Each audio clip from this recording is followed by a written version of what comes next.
We're in an early model Jeep. This is an interesting Jeep. A lot of you guys have probably seen it in the background of a lot of videos because it's been at the shop for a while. This Jeep actually had an engine conversion done at another shop somewhere far away. I don't know where it was from, but this engine conversion was not really done properly. Let's start with what they did. Well, they did try to copy our accessory brackets, and they did get accessories onto the front of the engine, but not only were they all crooked and the belt was running off, but they actually hammered and broke off and cut off some of the mounting bosses on the original LC9 engine to get those accessory brackets in. So when we went back to put proper accessories on, we couldn't even mount them because those mounting points were gone. We had a blown clock spring. We got the air conditioning working. They took the high vac controller out and hacked into it, cut all the wires in the back, and basically put a toggle switch in.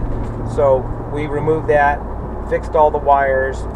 We don't have blower in the middle speed because there's something bad going on in there with the wiring, but he's got all the other speeds, air conditioning work.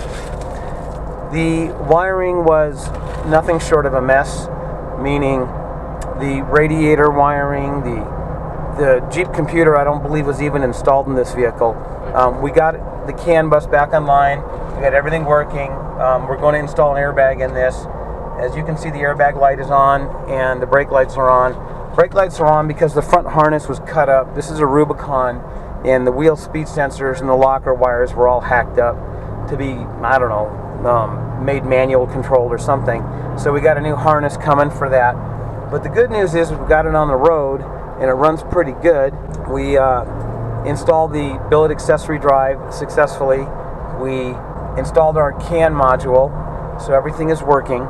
So while we're waiting for some parts, we're going to take it out on the trail and see how it does. But I guess the lesson that we can learn here is when you're going to do an engine swap, don't try to cut any corners. You got basically two ways of doing it. You can do a buggy build where you just rip everything out, put in a standalone harness with some standalone gauges like autometers, and that works just fine. In fact, I'd prefer to do it that way if you're going to go out and pre-run your Jeep or run it hard. You don't want to take a Jeep that is got all the whistles and bells and then go out and hammer it in the desert, because that's not really what it's designed for. These JKs are really dual purpose, on-road and off-road, and that's what most of these conversions are for. If you're going to go out and run it in competition, that's what you want to do. You want to do a buggy build. But if you want a Jeep that has full functionality, you want to drive it to Moab, you want to wheel it at Moab and then drive it home, then you want to do the conversion properly. You want to have a proper interface, and this doesn't matter if you're doing a Hemi, an LS, a supercharger, a turbocharger. Make sure that the thing is built properly. And what we find is Jeeps that have been built improperly take so much more time to put back, because basically we have to put them back to stock in order to do the swap. Our conversion is based off the Jeep being stock. We don't hack into the AC and pretty much leave the Chrysler network alone. So if the previous conversion hacked everything up, we basically got to restore the Jeep back to stock and then do our conversion. And that's what we had to do with this Jeep. Now I think it runs pretty darn good, but the amount of work that went into doing this was far more than just starting from scratch. Another example is the engine mount. The engine mounts were handmade and they were welded in way too far forward, like 1.5 to 2 inches too far forward, so we had no room for a cooling fan. So they installed a aftermarket cooling fan, like a little thin Spall or something, and of course that wasn't going to hack it. So we ended up having to cut the engine mounts off, move the engine back properly where it needed to be, get the drive shaft to stop hitting the exhaust system. A lot of extra work that shouldn't have to have been done. You don't really want to cut corners on doing your engine conversion, so when you get a shop to do a conversion, make sure that they know what they're doing. In the mechanic world, time is money. So a lot of guys will cut corners. You really don't want that. You want a shop that's going to perform the job, and if they run into an issue, like they see you have a loose drag link or ball joint or tie rod, they're going to address that and not just say, well, that's the way it is when it came in. And paying that extra attention to detail is the difference between you having something that you can rely on and count on and not. Another issue we ran into in this Jeep was a fuel tank.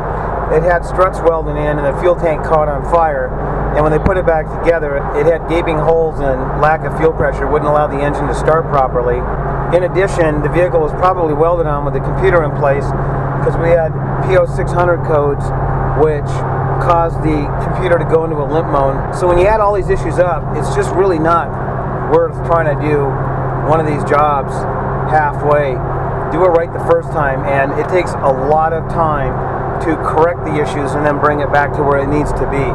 So from a cost standpoint, it just makes sense to do it right the first time. This is just a short video. We got a lot of really cool stuff coming up. We got LT4 builds, we got L83 builds, we got more Gen 4 builds coming up, and stay tuned.